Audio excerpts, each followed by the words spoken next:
Allez, vous êtes sympathique, on a fait encore une autre. Allez, choisissez une langue un peu plus difficile.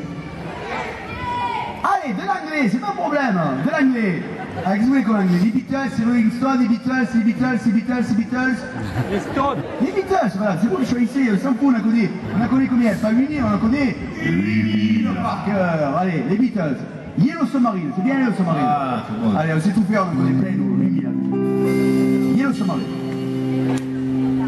Yellow Submarine, Yellow Submarine. I wanna get happy with you. Yellow Submarine, Yellow Submarine. I wanna get happy with you. Yellow Submarine, Yellow Submarine. This way. Submarine, Yellow Submarine. I wanna get happy with you.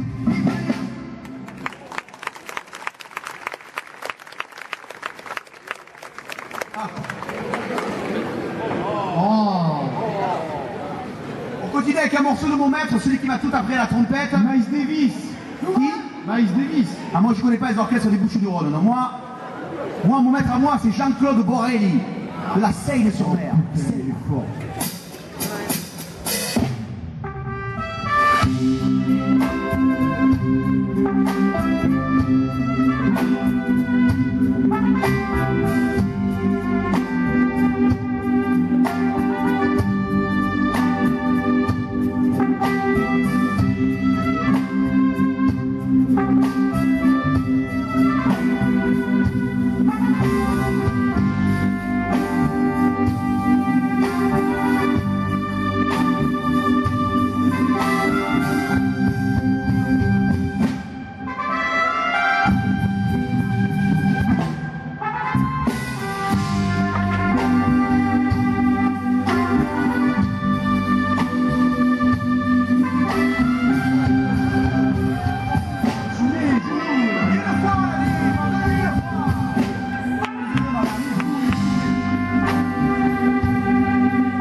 Merci beaucoup. On est très heureux d'être là ce soir, d'avoir un public sympathique comme le vôtre. Ça nous fait plaisir de voir des gens sympathiques. Parce que moi je trouve que c'est de plus en plus rare, surtout en ce moment quand on voit la violence à laquelle on vit. Parce que je ne sais pas si vous le sentez ici, mais on est menacé. Hein.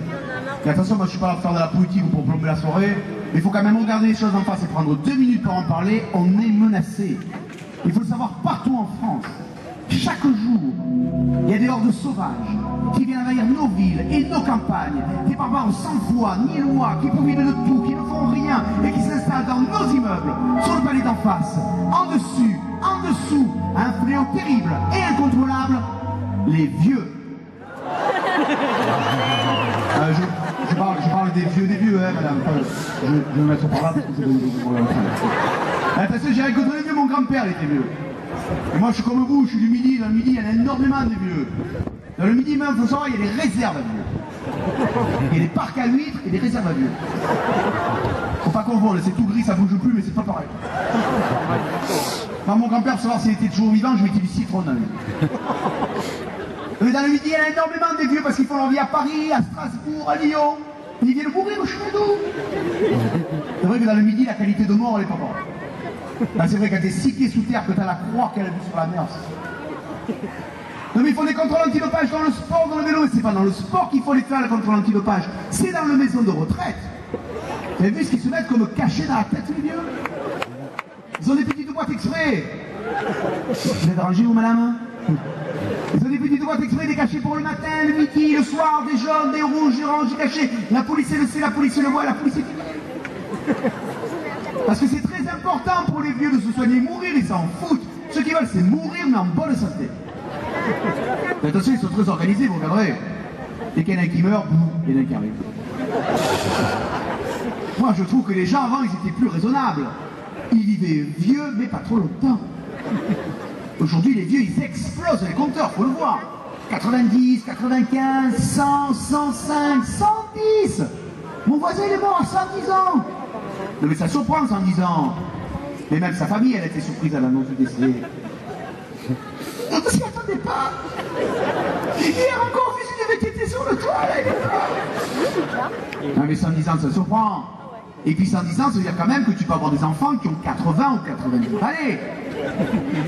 C'est déjà très chiant à 12 ans d'avoir des parents de 40 ans. Alors à 90, des parents de 110, c'est pas possible. Imagine à la maison de retraite. Ça va, monsieur André, vous regardez la télé? Non, ma mère, elle veut pas. Ah, mais les vieux d'aujourd'hui, c'est des coriaces. Parce que moi, je me rappelle avant que tu dises à quelqu'un je te demande si ta grand-mère a fait du vélo. Ça veut dire quelque chose. Aujourd'hui, tu peux plus le dire. Elles font tout du vélo. Et pas que du vélo. Elles font du roller, du saut élastique, elles écoutent du rap. Et elles se font même tourner un petit pétard de temps en temps le samedi soir devant le film porno avec les copines du tricot. Mais avant de t'arracher le sac à une vieille, elle a cherché dessus, elle est obligée de la traîner sur 15 mètres. Oh. Je vous le dis, à notre époque, il vaut mieux être vieux que jeune, ça dure plus longtemps. Et puis entre nous, au nom de quoi voudriez-vous que ceux qui vivent vieux acceptent de vivre moins vieux pour que ceux qui vivent moins jeunes vivent plus longtemps? Bon, de toute façon, moi-même, je ne la comprends pas, ça. De toute façon, en ce moment, je ne comprends plus rien. Même des fois, je me demande si je ne suis pas devenu con, voilà. Je le sens. Pas ça se voit, mais je le sens. Merci, madame, ça fait plaisir.